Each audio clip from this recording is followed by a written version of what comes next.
Alright, kamusta mga chong, mga chang, mga tol. So, matagal-tagal tayong nawala. Matagal-tagal tayong hindi nakapag-vlog dahil naging busy tayo at maraming mga ganap-ganap sa buhay. So, for today's video mga tol is pick up natin dito sa may JNT yung ating bagong gear for this coming December dahil marami tayong mga upcoming events na naman, no? Kaya ito, pick up tayo, may additional tayong mga gear. So, let's go, tingnan natin. Ayun o, kunin na natin mga tol. Alright, dito sa JNT. Let's go.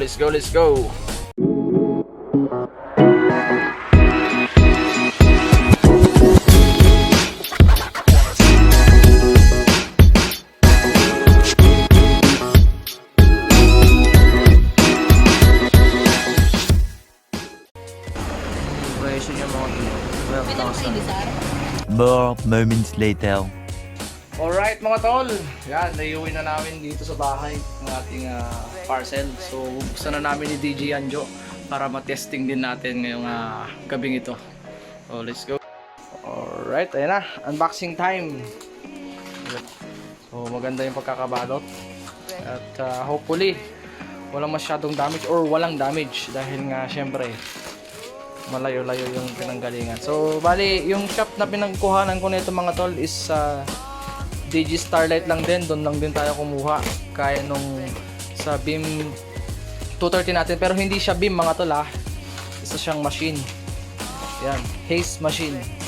Kung may smoke machine, may fog machine, meron tayong haze machine. Yan, para sa mas magandang lighting effect ng ating mga beam at mga lasers. Yan, so kailangan na mag-upgrade tayo ng konti. Ayan siya, 14 case. 2 days lang ata to mga tol dumating na agad. Mabilis kausap din, maayos kausap yung seller natin.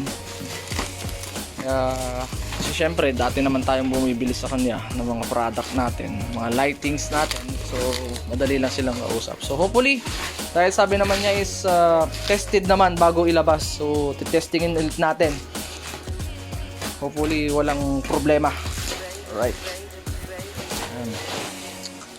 So bumili rin pala tayo ng kanyang haze liquid. So meron siya 1 liter. Medyo mahal nga lang mga tol kasi ano to oil base. Bali 550 yung isang litro niya. So medyo masakit sa bulsa. Kaya gagamitin lang natin to mga tol sa mga medyo maganda-gandang package ng setup natin. Kapag mga lang, small basic setup lang is pwede natin gamitin yung mga fog machine natin. Ayan, meron tayong 3 fog machine. Sila nga lang yung isa, yung Jogen natin, hindi pa natin naaayos. Ito siya, maganda yung pagkakabalot. Tingnan natin ito, itong screen mga tol, may UP. Ayan, kitang kita naman sa video. Siguro yung kailangan nating ayusin muna to, mga UP niya na yan bago natin paandarin. Ayun. Okay. Tanggalin mo diretsa para makita natin. Buhatin mo. Relax ka pala Ayan, ikutin mo. Ito may UP din.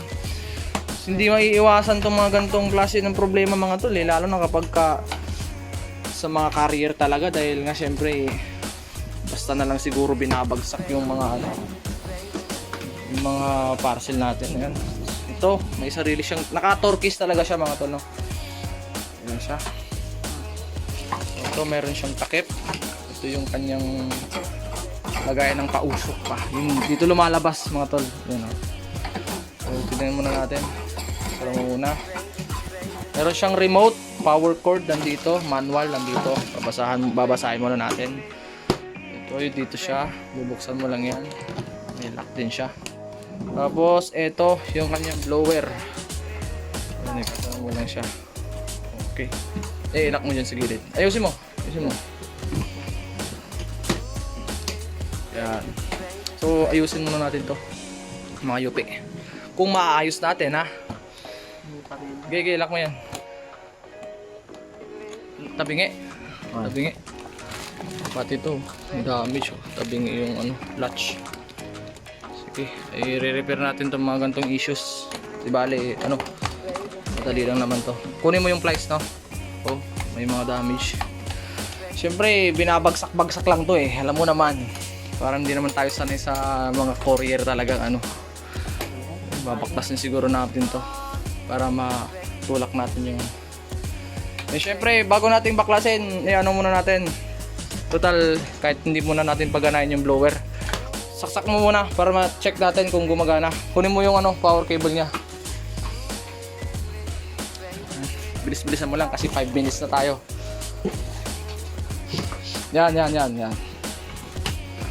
Ipa-power on lang natin para continuous pa rin yung video natin. Yan, bilisan mo lang. Dito muna isaksak sa may power distributor natin. Yun. Sinaksak na ni DJ Anjo. Yan, sige, saksak mo na.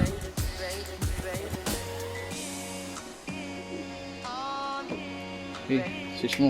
Switch mo din dyan. Yan, umandar. Okay, mamaya. Nag-power on naman siya mga tol. So, mamaya pa natin siya testing. Ayusin muna namin yung sa blower. Alright, so overall, okay naman siya. Hopefully, gumana. Ano? Tignan muna natin yung mga parts niya. Let's go. So, ayan mga tol. Ito na, yung haze liquid natin.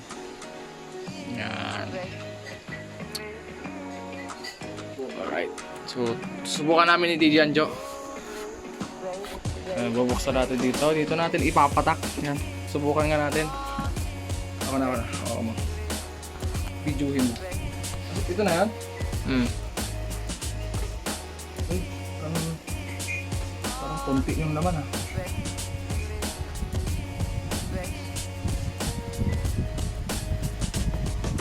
Yan. Kung alam ko na ito mga tol, hindi na kailangan ng cooling time, warming time. So pagka nakarga na, matik. Hindi na agad. Nakalimutan mo sa ito. Tapos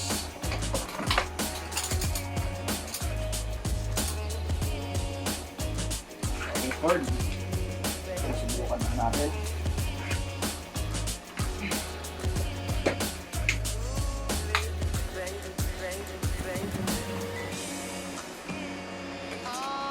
Ready.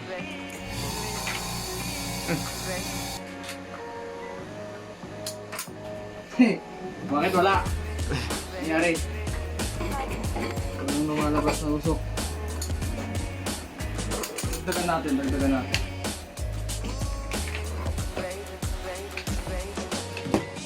Push mo ba?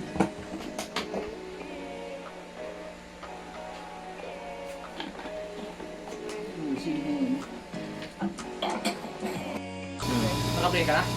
Alright, so yan na mga tol. Working na.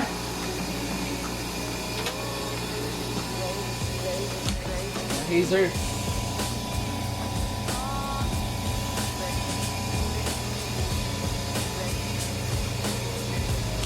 Yan.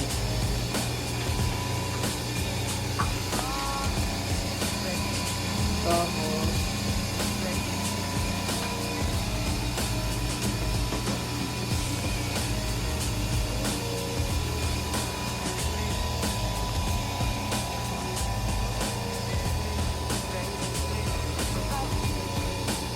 yan. Set na yung timer niya mga tol. 10 seconds yung ano niya, timer. Yan, every 10 seconds umaandar siya. Pero depende sa inyo yan kung ano yung set nyo. So ito yung ginamit natin, yung laser natin, oh. Yan siya. Okay, tayo.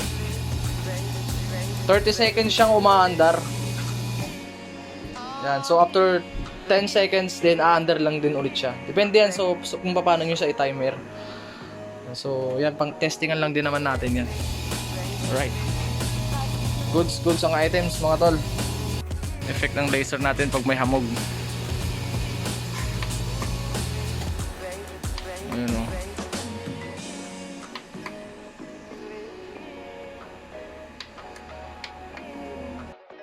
So overall mga tol, okay na okay yung item natin. Nga lang medyo expensive yung ating liquid.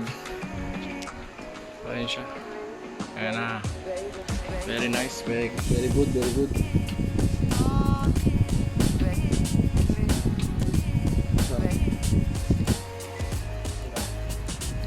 Ayos. So rate mo ka tol.